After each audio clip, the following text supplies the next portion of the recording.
Hello there friends, welcome back to another episode of Generation Tech. My name is Alan. In the most recent episodes of Andor Season 2, there was a scene that really got me thinking a lot.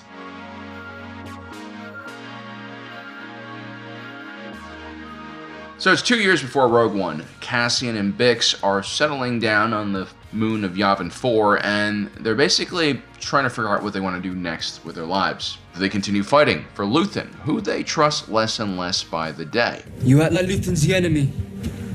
That would be easier. Or do they join the growing alliance to restore the Republic? General Davis Dravin seems eager to pull Andor into the organization. Those who enjoy the security of Yavin must proclaim their loyalties. Or do these two lovebirds just retire and settle down together? The jungle seems to do well for Cassian Andor's spirits. There's a lot less brooding and more smiling than usual. I've done what I can. And I've done a lot. But I want these. But let's be honest, Cassian, the last time you tried to do something for yourself, the Cosmic Force slapped you in the face, dumped you directly into an Imperial dragnet, and you ended up being choked into submission by a security droid, and then spirited away to a very creative Imperial manufacturing complex with electrified floors. It's almost as if there's some greater magical power looking over Cassian and just pushing him back into the rebellion no matter what happens with him. In a weird way, it seems like Andor doesn't have a choice. It's a different type of tyranny, a Force-induced tyranny. And to make matters worse, the woman who Cassian has fallen for, Bix, she's starting to really drink the Kool-Aid too. She's starting to believe in Cassian. Especially after this weird interaction with a Force healer in the camp. I really get what Andor is going through here. This used to happen to me a lot. I'd be walking around in Midtown and some magical homeless guy will pop out of somewhere and then say something like this to me. Who are you? The key is to never make eye contact. Otherwise, they're going to suck you into some kind of deal they're going to give you, which you should never take, by the way. Nobody. I was just walking home. We're just leaving. Because even if they do give you some type of magical artifact, like a newspaper that tells you tomorrow's news, there's always a trade-off that's not worth it. They always take more than what they give to you. They have an entire script on how to get you. Tell me what you saw. Desperate woman seeking answers? Check. I sense the weight of things. Generic ass statement about the crushing sense of responsibility that your target feels? Check. Things I can't see. Of course, never get too specific. Check. Pain, fear, need. Want, happiness, today's Powerball numbers. Before you know it, this fortune teller is going to be garnishing Bix's wages on a weekly basis. I know a con woman when I see one, which is, what Han Solo probably would have said in the situation. I was about to ask how I know you, but I'm realizing now that's not it at all. I'm late already. Now, Andor also doesn't seem to really trust this Force healer. It seems like his mother, gave him a proper education about individuals like this. The realm of the Force is a mysterious one. It's full of scammers, tricksters, false saviors, and self-fulfilling prophecies. But I don't think that's the only thing that is driving Andor's suspicion. I actually sense fear, maybe at a subconscious level, but there's something that's really worrying Andor. It's like he has a divine gut feeling, and what this woman is about to tell him is not something he really wants to hear because it's most likely related to that gut feeling. But Bix continues pushing, and, Andor does have a wound on his shoulder that really does need healing, and so he lets the healer touch him.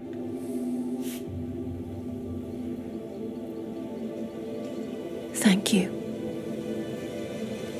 Yeah, Cassian is spooked. And I think it's not just because this lady is kind of weird. It's more that what she's saying kind of rings true to him to a certain level. I'm sure he's thinking about his life journey and why, no matter how hard he tries, he can't avoid joining the rebellion or getting away from conflict. It's confusing and scary to think that there are powerful forces that you can't see or understand that are completely guiding your actions. And of course, this woman isn't helping.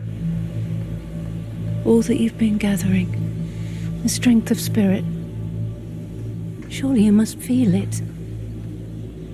I'll work on that.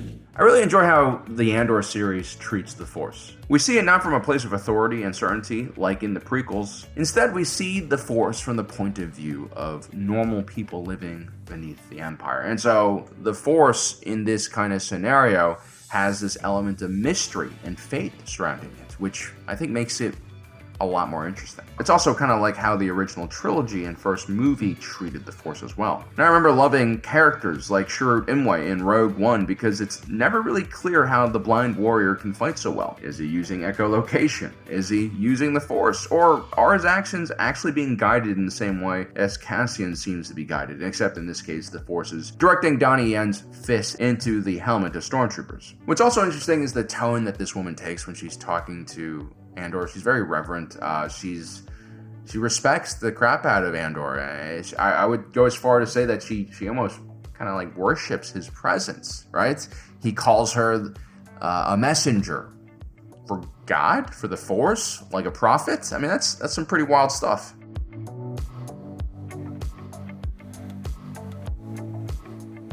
These Force healers with their magical abilities are essentially battlefield chaplains. Battlefield chaplains are not just mere medics who heal physical wounds. Chaplains also deal with crisis in both faith and spirituality. Andor is basically Space Moses in this situation. You know, the rejection of leadership, the fear of what being chosen means, and the humility to assume that it can't be him. It's all there. And again, the way this Force chaplain is acting around Andor, it's very religious. It makes me feel a little uncomfortable. It makes him feel uncomfortable. She's not just healing his shoulder, she's basking in his presence, using his strength to shore up her own spiritual doubts about the rebellion, about the sacrifice they're all about to make. I mean, the only thing that this woman is missing here is a giant tome and maybe like one of those incense holders on a chain, and you swing around to purify stuff. And if you look closely at the other aspects of the rebellion, you'll also start to notice some patterns. Like, what's the phrase that is used by friends when they're saying goodbye to other friends or close comrades?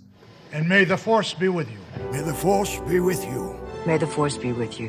That's not some non-denominational, saying that was created by the rebellion. That is something directly adopted from the Jedi Order. Jedi Knights used to say this to each other all the time as a greeting and as a way to say goodbye.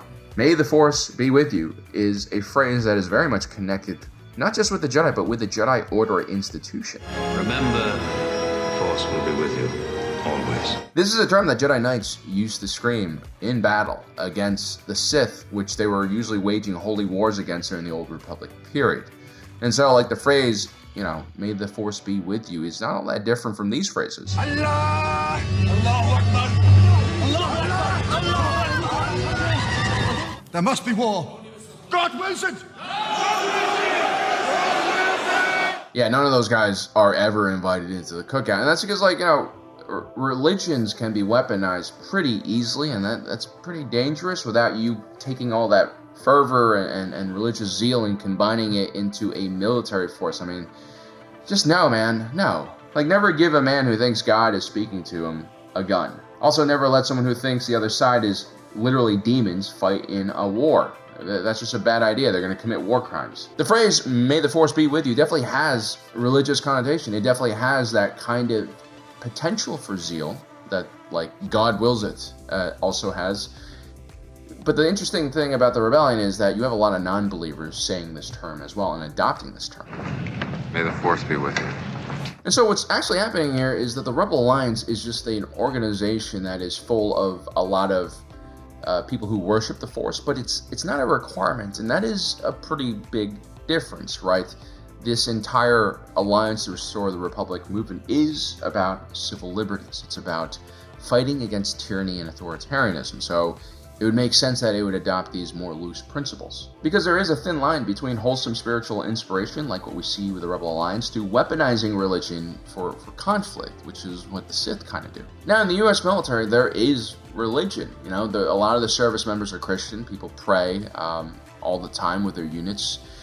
We have chaplains as well, just like in 40K, except they wear their skulls inside of their skin instead of outside of their skin. But the U.S. military doesn't yell, God wills it, as we start terraforming mountain ranges with a few Moabs. And that's because the United States doesn't have a Christian army. The military represents the country, which is quite diverse. And because we embrace that diversity, it allows for some pretty amazing things to happen. For instance, we're able to draw on all sorts of badass warrior cultural lineages that exist in our country, like the Sikhs, for instance. In order to adhere to their religious and cultural needs, the U.S. military has designed this tactical turban. That's pretty badass. And, the fact that the U.S. military has allowed Sikhs to wear turbans and also not shave their beards, This encourages more Sikhs to join the military, which is, again, a very positive thing, especially if you take a look at recruitment numbers right now. We need people desperately to sign up for our military. The Sikhs also have a wonderful warrior culture and ethos that is thousands of years older than the United States. I like to look at tradition and culture as social technology. These are kind of things that are passed down generations and generations. It's not exactly the scientific method, but over long periods of time, cultures do figure out important moral lessons and philosophies that can really help people out. In a young country like the United States, we really need stuff like that because our culture is pretty young and it's pretty chaotic. We get a lot of value when we have immigrants from these ancient cultures coming here to teach us about how to be humans. The Sikhs have been thinking about warfare for quite a long time, and their scriptures are full of really interesting lessons and philosophical exercises about how to carry out war. For instance, you have the concept of Dharm Yudh, which is an ethical and moral look at what is justified in combat. The fact that the rebellion also tries to keep its door open, literally to anyone who wants to fight and is willing to follow orders, is a pragmatic move. It doesn't really matter for the rebellion if you believe in the Force or not. They just want to see if you're committed to taking the Empire down. And so that kind of makes the Rebel Alliance not exactly a Crusader army, because religious belief, spiritual belief is not a prerequisite for joining this organization.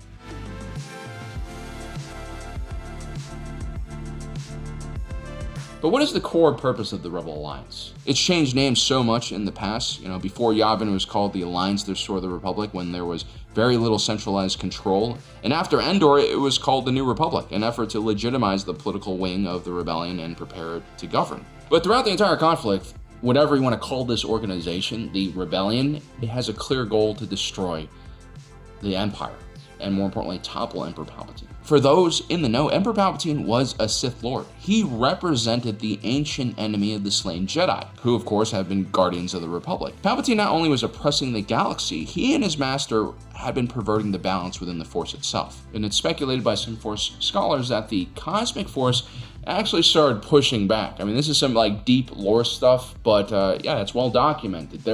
There's this extra dimensional battle between the Sith, the Jedi, and the Force itself, trying to find balance. This means that the Rebel Alliance in many ways is just the physical manifestation of the Cosmic Force's will. And so it's no surprise that many individuals amongst the ranks of the rebellion are sympathetic to the Jedi cause. And if you take a look at who they are fighting, yes, the Empire is the visible enemy, but even the Galactic Empire is ultimately undermined by Emperor Palpatine's, chaotic Sith beliefs, wasting resources on the Death Star, creating a culture of toxic competition amongst your top leaders, and of course just pure acts of evil for the sake of evil further undermine the grip that the Empire had on the galaxy. If you actually really cared about the Empire and want to make a good go of it, you would immediately recognize that Emperor Palpatine needs to go. More importantly, who are the actual heroes of the rebellion? The individuals who do the most damage against the Empire. The average rifleman, the average rebel pilot, they have a very short lifespan, right? They're not going to survive for long. There's really individuals like Luke Skywalker who did the most damage. A young farm boy who can be referred to as a chosen individual who is selected by the Force to fight the Empire. Luke destroying the Death Star was,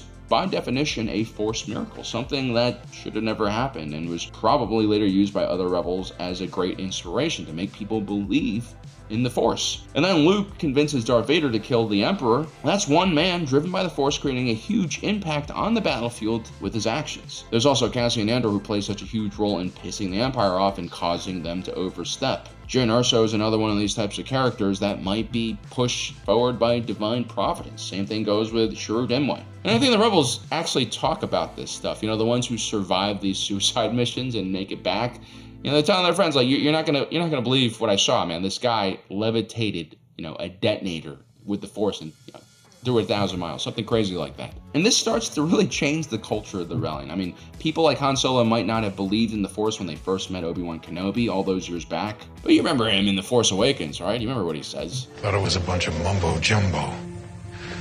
A magical power holding together good and evil, the dark side and the light. Crazy thing is, it's true. I wouldn't be surprised if a lot of people who joined the rebellion started believing in the Jedi and the Force somewhere along the line as they continued to battle against the Empire. And it's been well documented that a lot of normies also have these awakenings to the Force, right? They become more spiritual during the conflict? How do you explain stuff like this? I mean, what about Bix believing in Andor's destiny so much that she removes herself from his life? It's like when Moses was too busy with leadership and had to be separated from his wife. This is all crazy stuff. And what makes the Rebel Alliance so unique is that, like, in our own history, generally speaking, these religious, armies, these crusader armies, there was no visible presence of, like, God amongst the people. I mean, there's belief, there's faith, but it's not like God was creating miracles on the ground, destroying enemies with lightning bolts. I mean, that's what the stories say, but there's no real first-hand accounts. But with the rebellion, actual miracles were happening all the time whenever Luke Skywalker is around. And so, yeah, like, people became religious. People started believing in the Force. And so while the Rebel Alliance does not start out as a religious or spiritual organization, just by the nature of how the Force works, people started believing in that higher power as the war continued. This is why a Force healer is accepted in the camp and not driven out like a crazy person. It's because she actually has powers. In this way, the rebellion is a crusade. I mean, think about it. You have scripture, that's Nemik's manifesto. You have a sacred cause, the defeat of literally a demonic figure like the Sith Lord Palpatine. You also have martyrs and saints.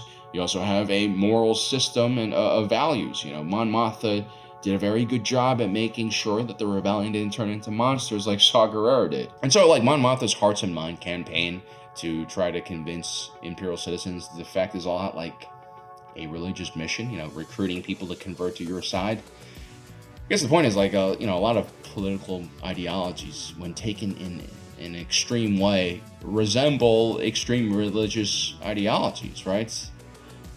And that's not always a problem. I think religions aren't always a problem. Political ideologies aren't always a problem, as long as they're moderate in their beliefs, as long as they, give their people some kind of autonomy and freedom. And that is why I'm okay with the Rebel Alliance, even though it kind of is a Crusader army.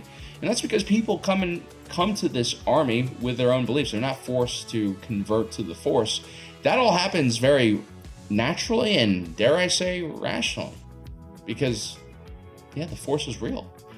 Anyway, guys, let me know what you think about my assessment of the Rebel Alliance. Is it a crusading army? Also, don't forget to subscribe and hit that notification button down below so you don't miss out on the rest of our awesome content. As usual, my name is Alan, reminding you that my allegiance is to the Republic, to democracy. I'll see you next time.